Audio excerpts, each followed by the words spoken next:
Barista. All right. Very good. Yeah, or your barista, correct. I keep forgetting that one. Liam was supposed to be here with us today. We were going to talk about our new channel where we're doing a gaming channel. And, of course, he's still asleep. So, Well, it is afternoon. that is correct. Yeah, it's not quite time to wake up yet. God. But anyway, Jeez. well, I remember being 21, and I could sleep till 2 in the afternoon. Oh, easy. I never. You were up at 6 a.m. No. It's doing some kind of chemistry experiment, or That's incorrect. or rewiring some radio. It is. Double blind. or making I- a rocket ship. I or fight doing my something nature weird. every single day when I roll out of bed. Well, No, my normal status was to, sleep and as late as I possibly could. But you're a night owl, right? Yeah, that too. Yeah, that is true. I do better in the evening than I do in the morning. But I remember one time, this is so dumb. I fell asleep. I guess I was drinking or, what a surprise. And I slept with my hands behind my head and my arms went to sleep. Mm-hmm. And then these people came in my house. Now, it turns out they were friends of my dad's. But did you ever see the Kids in the Hall thing about that song about the guy who slept on his arms? He slept on his arms last night, and he's walking around. He's just got jiggly jelly arms. Well, anyway, that was me. I could not move my arms. I couldn't sit up. I couldn't do shit. It was like if they had just come in there, if it had been Zodiac, they could have just done me in. What if you do that for a really long time? Can your arms like die and fall off? It's weird that they still get some circulation when you do that. What's going on is the nerves are not getting the circulation that they need. And so the interesting thing, and Scott's probably seen this too, is when you do arm surgery in, the orthopedists or the hand surgeons, they'll put a tourniquet on the arm and they'll cut off the circulation for hours. Yeah. Total knees, they'll do that too. Yeah, to have a bloodless field so that there's no blood when they do stuff. And people do just fine. It's crazy. Now they have it's sore as shit when they pull that tourniquet off. Oh yeah, and the anesthesia wears off. Oh yeah, that's what I tend to see the most pain with, are the tourniquets on the quads on the upper leg for total knees, and on the upper arm when they do an elbow or a usually it's an elbow surgery. Have you ever had your foot fall asleep in like the movie theater, and then it comes back to life, and all of a sudden it's just pins and needles, and if you just touch it, it shoots up into your brain. Oh yeah, that's called hyperalgesia.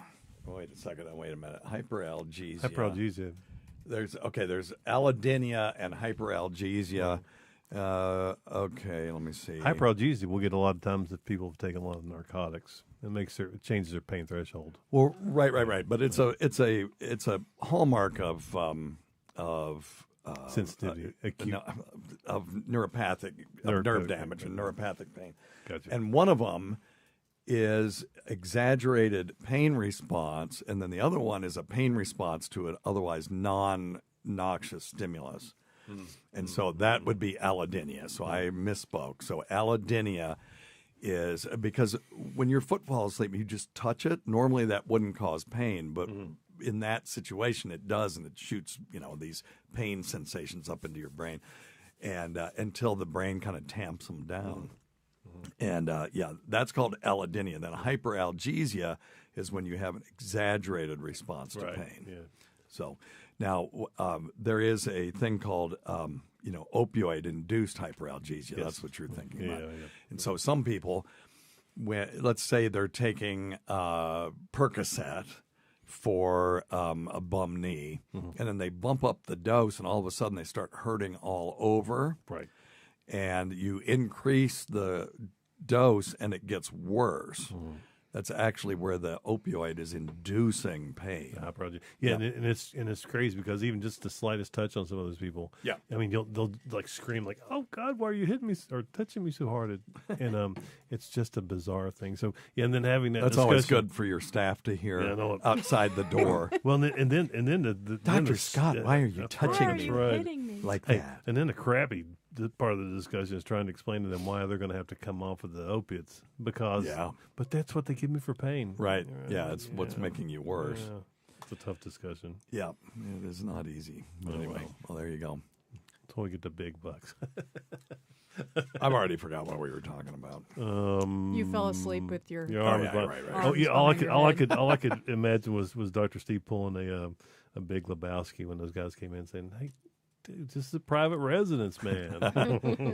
But yeah, my dad gave him the key because they were going to do some work on my house or something, and here I am at 1 in the afternoon, laying in bed, can't get up because my arms are. I finally wankled my way up. Back then I was lighter, I had a little bit more core strength, and so I could just sit straight up even without my arms, and finally just let them lay there until the function came back. That's the worst. Anyway.